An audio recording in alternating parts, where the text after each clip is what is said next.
میں کہتا ہوں صرف کپڑا اتارنا ہی ننگا پن نہیں ہے. اگر دوسری حدیث پر نظر ڈالیں تو ذرا اپنے آپ میں ڈوب کے سوچیں کہ کتنوں کی بیٹیاں ننگی ہیں. بڑی معذرت کے ساتھ سفید ریش میرے بزرگ علماء بھی بیٹھے ہیں, ان کا ادب بھی میرے سامنے ہے, لیکن اگر انجیکشن نہ لگائیں, آپریٹ نہ کریں, آپریشن نہ کریں تو یہ قوم ہمیں ملتی کہاں ہے؟ جب ہم ممبر پہ نہ بولیں تو کہاں بولیں؟ لوگ کہتے ہیں اتنی اوپن تقریر نہیں ہونا چاہیے. میں نے کہا جب لوگ اوپن گناہ کر رہے ہیں تو اوپن اصلاح کرنے کا ہمیں حق نہیں؟ جو قوم گناہ کرنے میں اوپن ہو گئی تو کیا ہم اس قوم کو آئینہ نہیں بتا سکتے؟ اور اللہ نیتوں کو جانتا ہے. فحش بات کرنے کی ہماری عادت نہیں, اللہ نیتوں کو جانتا ہے. لعنت اللہ علی الکاذبین, جو جھوٹ بولے اس پہ لعنت ہے. ہمیں شوق نہیں یہ بات کرنے کی, لیکن آپ سے پوچھتا ہوں, آپ اگر یہ سوچتے ہیں ام المومنین نے کہا مردوں کے سامنے عورتیں ننگی ہوگی, زلزلے آئے, عورتیں ننگی نہ ہو رہی. ایک حدیث میں اللہ کے رسول علیہ السلام نے فرمایا قیامت کے قریب عورتیں کپڑے پہن کے بھی ننگی ہوگی. تو صحابہ نے پوچھا آقا کپڑے پہن کے ننگی ہونے کا کیا مطلب ہے؟ وہ فرمایا اتنے باریک اور پتلے پتلے کپڑے پہنے گی کہ کپڑے پہن کر بھی ان کا جسم نظر آئے گا. اتنے تنگ اور چست پہنے گی کہ مفہوم ہے کہ جسم کا نشیب و فراز دکھے گا. تو یہ بھی تو ننگے پن کی, کپڑا پہن کر بھی ننگی ہے. مردوں کو اس کا کوئی خیال نہیں. ایک باپ جب جمعہ کی محفل میں مسجد کے اندر یہ خطاب سنتا ہے تو کہتا ہے مولوی لوگ پرانے خیال کے لوگ ہیں. مولوی پرانے خیال کا نہیں ہے, ہم دین کے پابند ہیں. لوگوں کو اگر ترقی کرنا ہے تو لوگ آگے جائیں, اور مسلمان کو اگر ترقی کرنا ہے تو وہ پیچھے نبی کے قدموں میں آئے. سبحان اللہ. ہمیں کل بھی ترقی ملی تھی تو قدم ناز مصطفیٰ کے صدقے میں ملی تھی, اور اگر آج بھی ترقی ملے گی تو نبی کے قدموں میں ملے گی. لوگ کہتے ہیں نبی کے قدموں میں کیا رکھا ہے؟ میں کہتا ہوں جب ماں کے قدموں میں جنت ہے تو نبی کے قدموں میں کیا رکھا ہے اس کا اندازہ آپ خود ہی لگا سکتے ہیں. نعرہ تکبیر, نعرہ قدموں میں جو ہے غیر کا منہ کیا دیکھے, کون نظروں پہ چڑھے دیکھ کے تلوار دے. ایک بھائی اپنی بہن پہ کنٹرول نہیں کر سکتا, ایک باپ اپنی بیٹی پہ کنٹرول نہیں کر سکتا, ایک شوہر اپنی بیوی پہ کنٹرول نہیں کر سکتا. اگر کنٹرول نہیں کر سکتے تو دل کے کانوں سے سن لو, اپنی نماز, اپنے روزے, اپنے حج, اپنے صدقات, اپنے عمرہ پر گھمنڈ کرنے والوں, اگر اپنے گھر کی عورتوں کو کنٹرول نہیں کرتے تو اللہ نے جنت کے دروازے پہ لکھ دیا ہے کہ جنت دیوسوں کے لیے حرام ہے. حرام, جنت دیوسوں کے لیے حرام ہے. صحابہ نے پوچھا آقا دیوس کون ہے؟ تو اللہ کے رسول علیہ السلام نے فرمایا جس کے گھر کی عورتیں بدی میں مبتلا ہوں اور وہ مرد معلوم ہونے کے بعد ان کو نہ روکے, جو عورتیں بازاروں میں بے پردہ جائیں اور وہ مرد معلوم ہونے کے باوجود ان کو نہ روکے, ایسے مرد دیوس ہے. دیوس, اللہ نہ ان کا فرض قبول کرتا ہے, نہ ان کا نفل قبول کرتا ہے, نہ ان کی دعائیں قبول کرتا ہے, نہ ان کی نمازیں قبول کرتا ہے. میرے پیارے آقا علیہ السلام کے پیارے دیوانوں, ام المومنین فرماتی ہے پہلی وجہ تو یہ ہے. دوسری وجہ, جب ناپ تول میں کمی کی جائے گی تو زلزلے آئیں گے. ام المومنین ناپ تول میں کمی. اب ناپ تول میں کمی پر بہت اچھی تشریح کی ہے حکیم الامت حضرت علامہ مفتی احمد یار خان نعیمی رحمت اللہ علیہ. ناپ تول میں کمی پر ہمارا دماغ یہیں آ کے اٹک جاتا ہے کہ سبزی ناپ تول ہوا, سبزی میں ناپ تول ہوئی تو کسی نے کمی کر دی تو زلزلہ آئے گا. یہ بھی ہے, اس کا تو انکار ہی نہیں, تو سب سمجھ گئے. ناپ تول میں کمی کا کیا مطلب؟ اللہ قرآن مقدس میں فرماتا ہے ناپ تول میں کمی نہ کرو, وَلَا تُخْسِرُوا الْمِيزَانَ. سبحان اللہ. ناپ تول میں کمی نہ کرو, اس میں خسارہ نہ کرو, اس میں کمی نہ کرو. کیا مطلب؟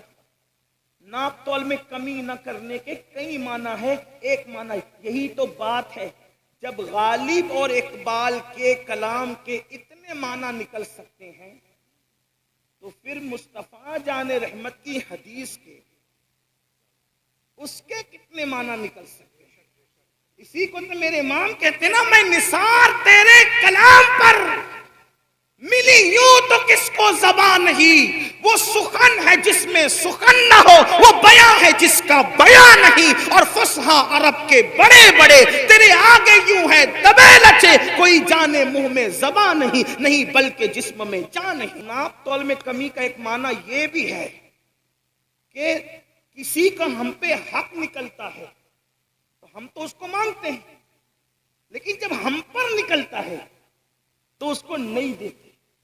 ناپ تول میں کمی کا ایک مفہوم یہ بھی ہے، بھئی یہ بھی تو لینا دینا ہے نا، اگرچہ اس کا کوئی دکھنے والا ترازو نہیں ہے، لیکن بہرحال ہمیں دینا تو اس کا حق ہے۔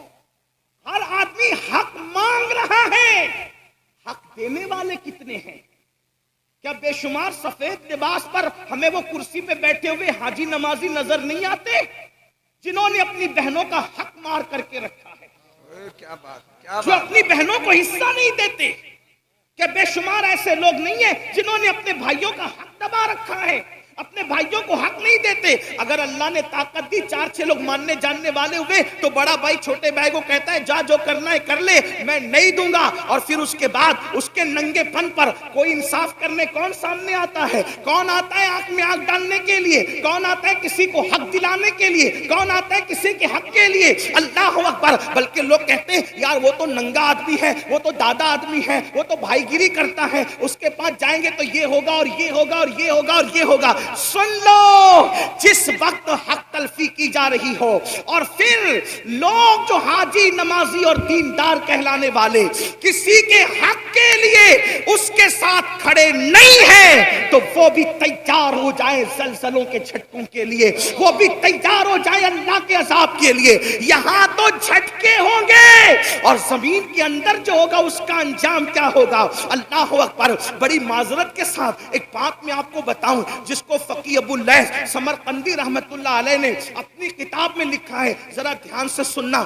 آج ہم ہر سال عمرہ کے لیے جا رہے، اللہ مبارک کرے، حج کے لیے بھی جا رہے ہیں، مسجد کے متولی بھی بن گئے، 50,000 5 لاکھ مدرسوں کے اندر چندے بھی لکھانے، بہت اچھی بات ہے، لیکن بہن کو حصہ نہیں دے رہے ہیں اور بہن بھانجوں سے لڑ رہے ہیں۔ آپ جانتے ہیں، آئیے ذرا سنیے اور دل کے کانوں سے سنیے، بہن کی حق تلفی کرنے کا انجام کیا ہے۔ میں نے حوالہ پڑھ دیا، جس کو رجوع کرنا اس طرف کرے، اور میں اس کو اپنے الفاظ کے جامع میں پڑھنے لگا ہوں۔ اللہ اکبر۔ آج جانتے ہیں، اللہ اللہ، یہ جو رسومات ہے، دراصل جب شادی ہوتی ہے تو جہیز لوگ اس لیے بھی مانگ لیتے ہیں کہ یہ لوگ کے یہاں تو حصہ دینے کا رواج ہی نہیں ہے، حصہ ملے گا نہیں، اس لیے جتنی بھیک مانگنا ہے مانگ لو۔ اور آپ کو ایک بات بتاؤں، جب سے یہ جہیز مانگنے کا مطالبہ ہم نے شروع کیا ہے اور ہمارے سماج میں شروع ہوا ہے، ایک بات تو آپ کو بتاؤں، ہمارے مذہب میں تو کفن مانگنے کی بھی اجازت نہیں ہے۔ توجہ کریں، ہمارے مذہب میں تو کفن مانگنے کی بھی اجازت نہیں ہے۔ آخر وہ کون سے سنی اور کیسے مسلمان ہے کہ جو جہیز مانگنے کے لیے نکلے ہیں؟ ہمارے مذہب کا حال تو یہ ہے، اگر ایک چادر پرانی گھر میں پڑی ہوئی ہے اور اللہ اکبر باپ مر گیا ہے تو اسلامی غیرت کہتی ہے 3 مسنون کفن کی ضرورت نہیں ہے۔ اگر ایک ہی پرانی چادر تیرے پاس موجود ہے تو اپنی غیرت کا سودا کسی کے دروازے پہ مت کرنا، ایک ہی چادر میں لپیٹ کر غیرت کے ساتھ اپنے باپ کو دفن کر دینا۔ اب بھی تجھے بھیک مانگنے کی اجازت نہیں۔